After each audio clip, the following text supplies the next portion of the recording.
In the early hours of August 23rd, 1961, a young student from Oxford was in the countryside conducting a traffic census when he stumbled across something that would haunt him forever.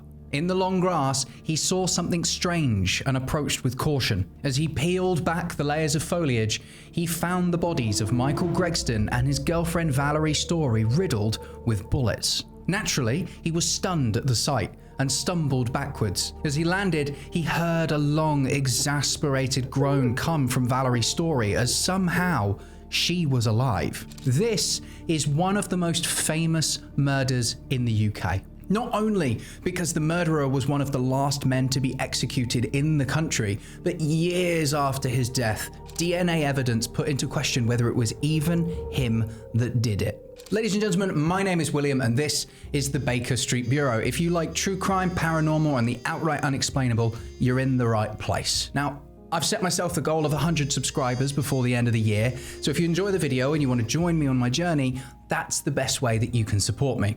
Now, the aspiring YouTuber waffle is out of the way. This is the case of a man sentenced to death for a crime he might not have committed.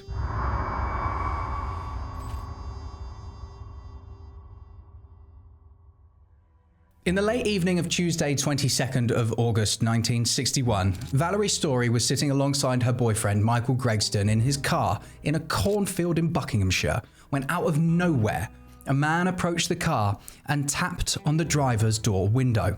When Michael wound down the window, he was greeted with a large revolver that was thrust into his face. He heard a very distinct Cockney accent that said, "This is a hold-up. I'm a desperate man. I've been on the run for 4 months. If you do as I tell you, you'll be all right." The man then climbed into the back of the car and instructed them to drive further into the cornfield and come to a stop. As the sun set, the man kept them there for 2 hours, talking to them incessantly and incoherently.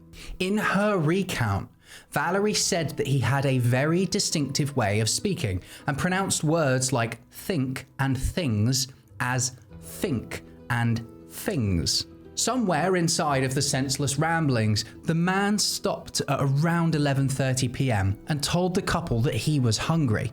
He made them drive to a hotel, visit a vending machine, and go into a shop for cigarettes. Seeing the car was low on fuel, he instructed them to drive to a fuel station to fill up. At this point, Michael offered the mysterious man the keys to the car and all the money they had, but he appeared to have no plan and seemed to want them to stay with him.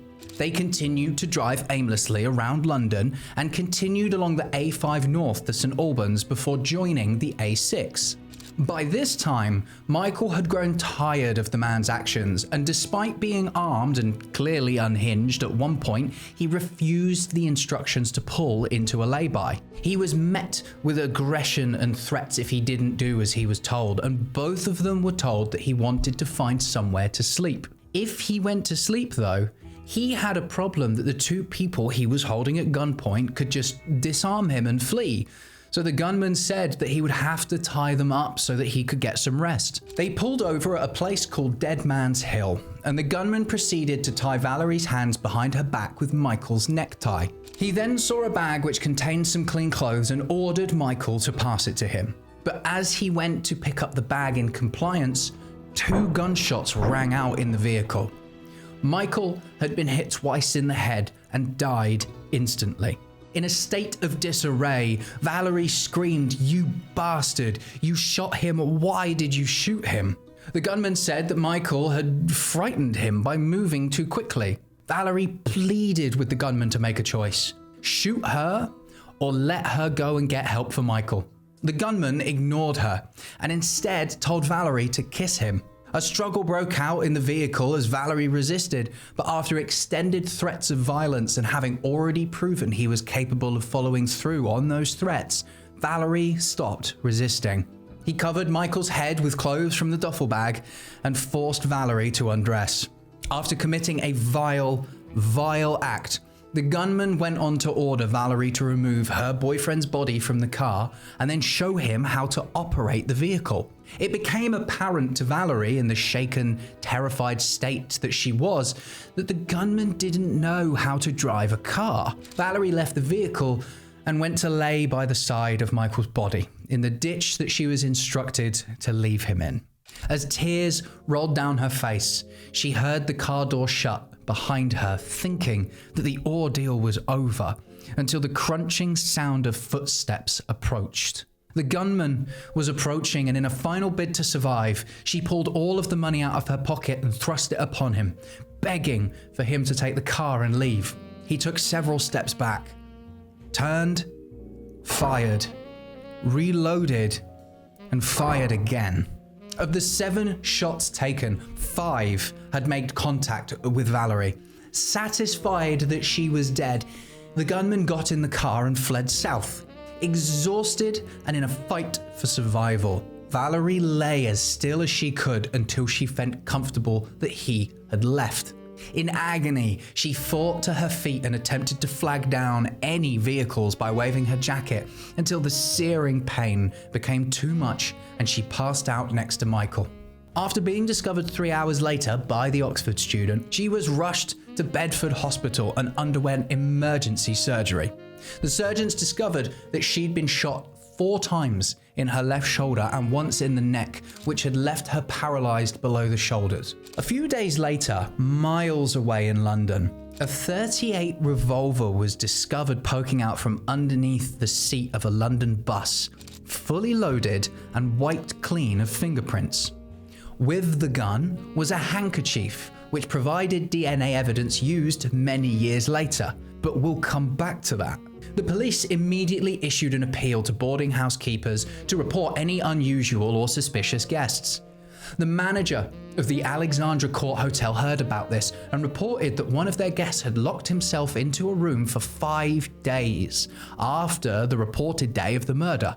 The police knocked on the door, and the man identified himself as Frederick Durrant, which shortly after was discovered to be a lie. He was actually a man called Peter Alphon, a drifter who had been surviving on inheritance and gambling money. He was the son of a senior figure within the police and claimed to have spent the evening in question with his mother.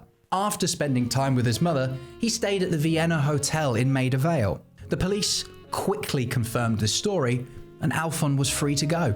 In the week that followed, Valerie had worked with the police to create a drawing likeness of the man in question, which was released to the public.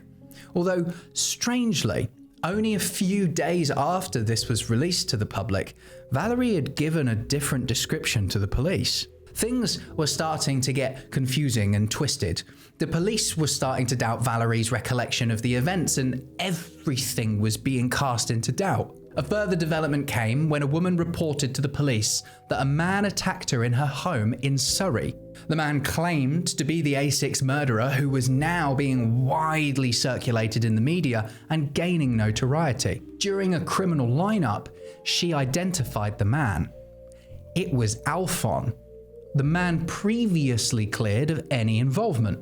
To further stir the pot, 2 bullet casings were found in the basement of the Vienna hotel Alphon had previously stayed. The bullet casings matched with the bullet casings found at the scene of the crime used to kill Michael. They also matched the firearm found on the bus. The hotel manager made a statement to the police naming the last occupant of the room as a man named James Ryan. He stated that upon leaving, James had asked the way to the bus stop for a bus on the same route as the one where the police found the firearm and the handkerchief.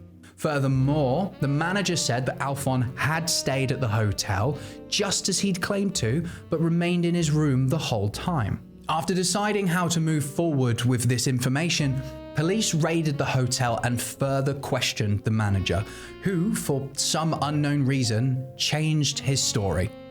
Initially, he said that Alphon was staying in room 6 and James was staying in the basement room. But for some unknown reason, they'd swapped rooms during the night. The police then took a very unusual and outlandish step. They publicly named Alphon as the murder suspect. Upon seeing this, Alphon immediately surrendered himself to the police and subjected himself to hours upon hours of scrutinous police interrogation. Valerie was brought in and an identity parade was assembled, including Alphon. But Valerie failed to recognize him. When the police went back to the hotel manager who had made the statement, he immediately folded, saying that he'd seen that Alphon was the police's prime suspect and he wanted to assist in their case. Police then turned their attention back to James Ryan, the occupant of the basement room where the shell casings had been discovered. It turned out, after some investigation, James Ryan wasn't who he claimed to be. He was really a man called James Hanratty, a 25-year-old man with a history of petty crimes and convictions for car theft, larceny, and burglary. Hanratty at this point had become aware that the police were looking in his direction, so in an attempt to clear his name, he telephoned Scotland Yard several times to discuss it. He explained to police that he had fled because he had no credible alibi for the date in question, but repeated each time that he had nothing to do with the A6 murder. During the phone calls, something happened. Something blew the case wide open and fired up countless red flags, ultimately leading to Hanratty's arrest. He said one word: think, pronounced as think. Shortly after his arrest, they conducted what would be the final lineup as Valerie stood stunned, shocked, and shaking. The men were instructed to say one simple sentence that the gunman had said during the shocking ordeal. "Be quiet, will you? I'm thinking." Slowly, she raised her eyebrows and a tear rolled down her cheek. It was him.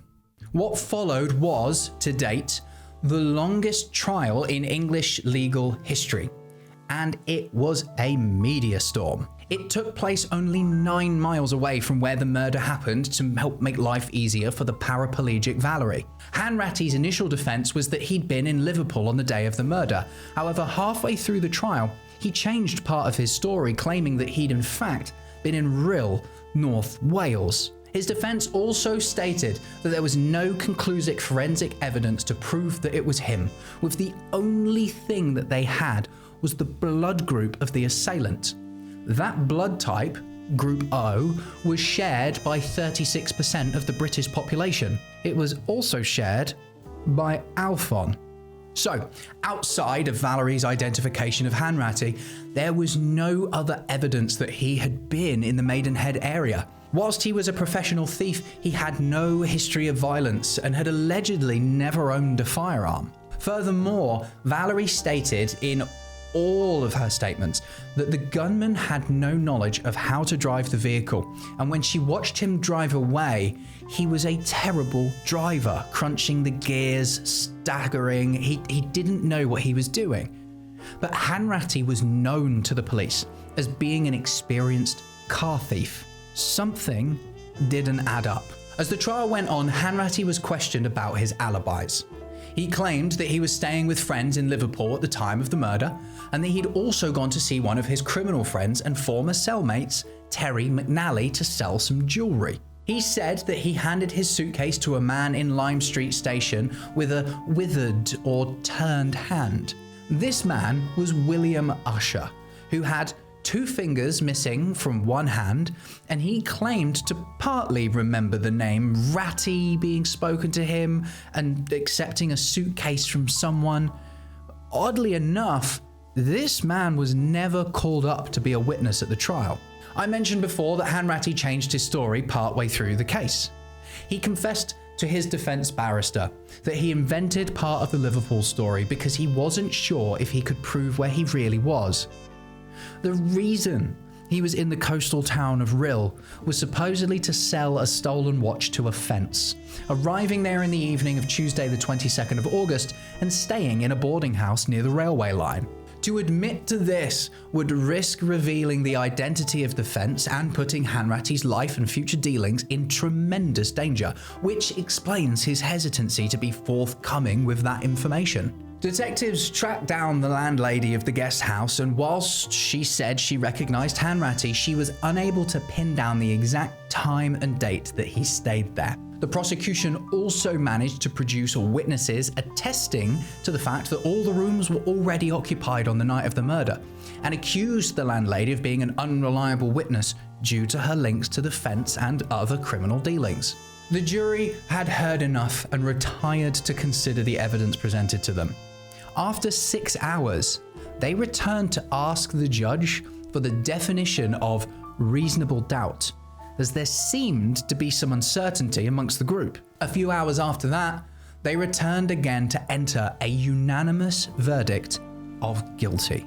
Hanratty naturally entered an appeal which was swiftly dismissed, and the public rallied behind him. A petition protesting his innocence was signed by more than 90,000 people. But despite that, Hanratty was one of the last men to be hung by the neck until death on the 4th of April, 1962. The story is far from over. A huge wave of public outcry at the execution produced what was known as the A6 Defense Committee. This self-appointed group of campaigners and activists, journalists and politicians worked tirelessly to try and disprove Harry's conviction. Now, I know what you're thinking. Why bother? He's dead. Well, a lot of these things operate with an air of hindsight, due to fears that more innocent people could be convicted for things that they didn't do. In order to prove the conviction was false and potentially change the system, the committee made a list of claims which they contended indicated that Alphon was in fact the murderer. Yeah, Alphon's back. He's back. The claims were that Alphon resembled the drawn identity photo more than Hanratty did. When stressed, Alphon lapsed into a Cockney accent. Alphon never produced a convincing alibi. He provided a more credible motive than Hanratty could. He was a poor driver, and after receiving copies of his bank statement, it showed that Alphon had received a number of payments in cash. Now, this ultimately didn't lead anywhere, mostly because the claims couldn't be substantiated, but also the Crown weren't going to back down after hanging a man for a crime. It would be far too humiliating for all parties involved to admit wrongdoing. As the years went on and technical advancements continued in the field of DNA evidence, the Criminal Cases Review Commission was created to revisit old evidence that previously couldn't be looked at. One of those cases sent for review was the A6 murder. Some of the original items were brought out of storage, and police gathered DNA from Hanratty's mother and brother, which they expected would exonerate him. When compared with the DNA found on the handkerchief and articles of Valerie's clothing, it was 2.5 million times more likely to be James Hanratty than anyone else. This then drove the Lord Chief Justice, Harry Wolff, to exhume Hanratty's body in the interest of justice. The matter was put to rest, as the DNA from the body of James Hanratty was an exact match to the DNA evidence found on the handkerchief and Valerie's clothes. But this didn't stop the A6 committee from appealing that the evidence was probably contaminated or poorly handled, and they had pretty much completely run out of steam at this point. However, this hasn't stopped them, as there is still pockets of family and supporters who continue to push for a conclusion and press for a further review of his conviction. In 2014, Slough Community Transport named a new vehicle Valerie in her honour, shortly before she died on the 26th of March 2016, aged 77, in the Chippenham house where she had been born. Before she died, she was quoted saying, "I identified the guilty man. I looked into his eyes and he looked into mine. I knew who he was and he knew that I recognized him. I had found the guilty person." A horrifying ordeal. A media frenzy. A slew of inaccurate witness accounts left a man inches away from death, while members of the public were so passionately convinced the wrong man was executed. Through all of it, a woman who stared into the eyes of the devil, and people doubted her, despite her being correct. Ladies and gentlemen, my name is William, and this is the Baker Street Bureau. If true crime, paranormal, and the outright unexplainable are your thing, you're in the right place. I hope that I've done this story justice. Enough for you to want to click on that little like button down there. It really helps tell YouTube that this video is good, and maybe it will show it to more people. That'd be cool. Now, I'll leave you to get on with the rest of your day. But if I don't see you, good afternoon, good evening, and good night.